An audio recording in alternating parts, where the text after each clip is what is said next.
Bueno, estamos por compartir con Rodrigo Agudo, quien es el director del Instituto Venezolano de la Leche y la Carne. Bueno, es muy amplio, ¿no, Rodrigo? El espectro del abordaje de esta conversación, porque son muchos los problemas que tiene el sector, son diferentes vías de comunicación o vasos de comunicación que tiene el sector de la leche con la carne, los productores, la comercialización, la venta del producto, los precios. Agota a veces todo esto, ¿no? Pero en todo caso me gustaría saber cómo ves tú, dentro de lo que es el contexto que tiene la economía venezolana en este momento, el sector agrícola y particularmente de la leche y la carne, cómo se desenvuelve. Y bienvenido, por supuesto. Muchas gracias, Carlos, por esta oportunidad, poder compartir contigo y tus videntes. Yo creo que lo que hay es, pudiéramos señalarlo, una gran incertidumbre. Primero yo diría que la visión de lo que hoy estamos viviendo y el futuro es empezar culturalmente a entender que no es que tenemos que reconstruir un país, sino es que tenemos que construir un país que en cierta manera no conocimos y tampoco conocemos. ¿Por qué? Sencillamente porque durante 90 años Venezuela se desarrolló bajo un país monoproductor petrolero, donde el Estado era el generador del 95% de los recursos fiscales, pero también era el distribuidor de esos recursos fiscales. O sea que en cierta manera toda la institucionalidad que se fue formando, empresarial, sindical, privada, giraba alrededor de un Estado que generaba sus propios los recursos y los distribuía. Esa Venezuela murió. Yo no digo que el petróleo siga estando necesario en los próximos 15 o 20 años, pero no va a ser el eje fundamental del desarrollo económico venezolano. Por eso la construcción de una nueva Venezuela donde el sector agroalimentario, no el sector agrícola, el sector agroalimentario, la cadena de valor de la producción de alimentos va a jugar un rol muy importante desde el punto de vista social y desde el punto de vista económico. Ahora fíjate, Rodrigo, pero para ello, para esa perspectiva que tú, ves de cara al futuro, se necesita necesariamente, indubitablemente, de la participación del sector privado. Pero si el sector privado, ¿verdad?, involucrado con lo que llamas el sector agroalimentario, no recibe los estímulos, no tiene caminos para poder entonces desarrollarse, mira, seguiremos estancados en el tiempo. Precisamente tú lo has señalado. Primero hay que interiorizar cuál es el rol de cada quien, cuál es el rol del Estado y cuál es el rol del sector privado. En el caso agroalimentario, el sector privado tiene que ser el eje del desarrollo de esa actividad, por una sencilla razón, porque es el único sector que desde la provisión de lo que significan las materias primas hasta la comercialización y la venta de los alimentos, el Estado no tiene nada que ver. No es el caso de la industria minera, de la industria petrolera, donde el Estado es el dueño, por ser poseedor del subsuelo, de todas las bases de lo que puede significar la base de crecimiento de las cadenas de valor. En la tierra no es el Estado el dueño, es el sector privado, la producción primaria. Es el sector privado, que no es necesariamente, en el caso del petróleo, caso de la minería, y no hablemos ya, de todo lo que pueden ser las cadenas integradas. Entonces, eso es lo primero que hay que interiorizar. Y para eso, entonces, el Estado debe asumir cuál es su rol verdadero, un rol de planificación, un rol de concertar lo que pueden ser... Incluso de supervisor, si quieres, de orientador, si de alguna medida se involucra, participa, interactúa, pero no es el Estado el que va a asumir la responsabilidad de impulsar el sector agroalimentario. Cuando volvamos, el Estado es el que tiene, conjuntamente con el sector privado, que planificar cuáles son las bases de ese desarrollo.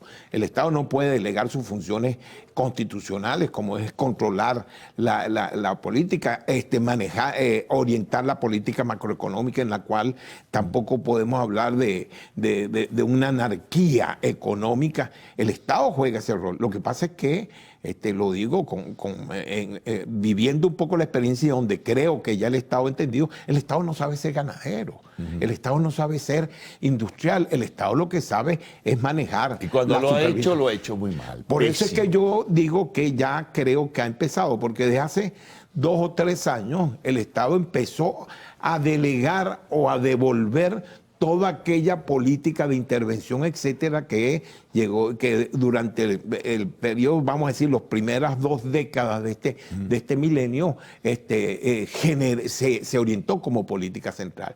Y por eso vemos que en los últimos 2 o 3 años ha venido creciendo un repunte de lo que puede ser la actividad agrícola en paz. Ahora, yo creo que hay que tener conciencia que este país durante 8 años, o sea, ha perdido el 80% del Producto Interno Bruto.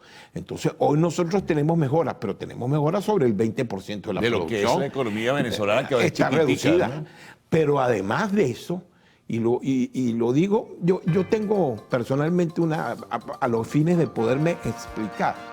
O sea, mucho hablamos de que hay abastecimiento. Yo diría que hay disponibilidad.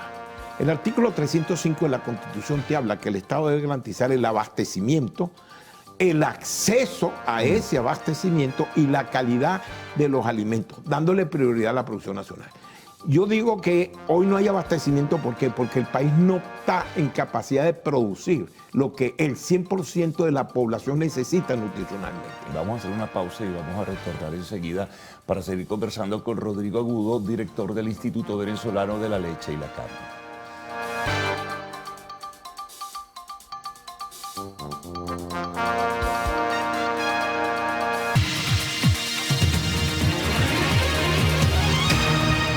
Bien, seguimos conversando con Rodrigo Agudo, director del Instituto Venezolano de la Leche y la Carne. Hablabas de no el abastecimiento, sino de la disponibilidad. Claro, los anaqueles están llenos porque hay una masiva importación. No obstante que el gobierno anuncia que va a dar estímulos al sector agrícola y al sector agroindustrial también, un poco quitando las exoneraciones, etcétera, etcétera. ¿Cómo ves eso? No, hay una disponibilidad.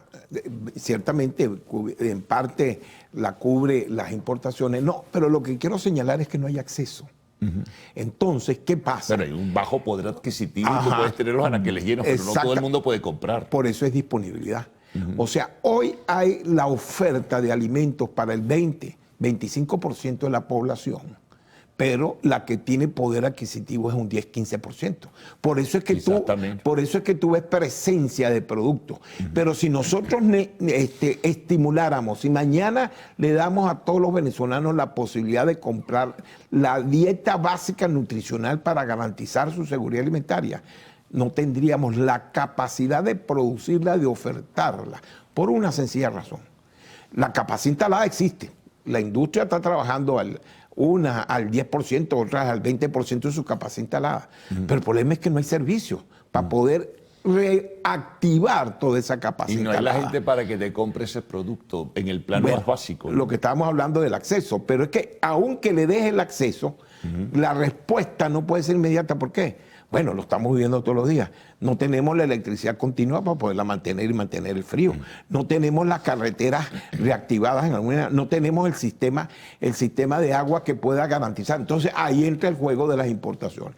Y entonces ahí es donde necesitamos políticas de consenso, donde el sector privado con el Estado negocie cuál es una política comercial. Yo no puedo tener abierto todas las importaciones y que entonces la mayoría de las importaciones se dan cuando hay oferta de producción interna, en vez de hacer lo que llamemos una programación donde abro las importaciones cuando no hay oferta interna para garantizar el abastecimiento, pero en cierta manera controlo las importaciones cuando hay a la oferta nacional, a los efectos, vuelvo a insistir, de cumplir con el artículo 305 que dice darle prioridad a la producción nacional. Ahora tienes que darle a la gente condiciones materiales de vida, ¿no? Y eso significa poder adquisitivo. Y si tienes un poder adquisitivo, un poder de compra tan bajo, entonces tú puedes tener la disposición, ¿verdad? Sector agrícola, sector agroindustrial, pero regresamos a lo que conversábamos antes. ¿Y si no hay quien lo compre? Bueno, precisamente que ese es el punto neurálgico. Es una responsabilidad del Estado también, porque la empresa privada está cancelando mejores sueldos. En medio de la irregularidad económica, cancelando mejores sueldos que el Estado como tal, pero el Estado tiene que hacer algo, ¿no? Pues claro, y ahí entramos en un tema que nos escapamos del problema. Bueno, vamos a salir alimentario, que es, evidentemente, Venezuela tiene que restablecer tiene que negociar y cuando digo negociar, porque Venezuela hoy no tiene la potencialidad de generar los recursos para recuperar el equilibrio macroeconómico y social que estamos viviendo, pero sí tiene la capacidad de poder cubrir un endeudamiento que pueda generar, y eso sí nos diferencia. Nosotros hoy somos, según las Naciones Unidas, uno de los 7 países con mayor pobreza en el mundo, pero somos el único que podemos salir. ¿Por qué? Bueno, mira, tenemos por el ejemplo, tenemos el Guri.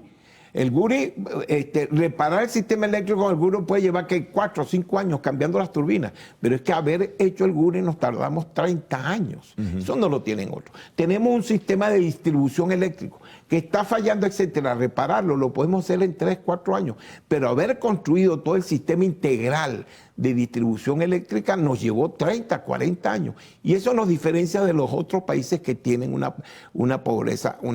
Por eso hay que ser optimista, lo podemos hacer. Ahora, evidentemente, es necesario que el país pueda tener acceso al financiamiento internacional, y ese financiamiento nos está exigiendo un cambio de orientación político-económica del país. Aquí hay un problema estructural.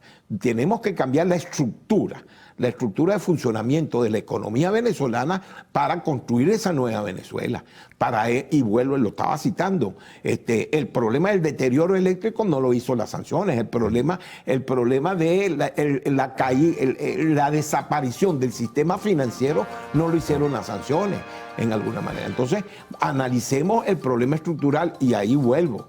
Eso significa buscar un consenso para la reestructuración del modelo económico-social que estamos viviendo, que es lo que te va a permitir entrar a ese acceso internacional. Bueno, en otra ocasión seguimos esto. Rodrigo, muchas gracias por haber compartido tus comentarios y reflexiones con nuestros televidentes. Vamos a una pausa, al regreso, Arte y Espectáculos en lo Actual.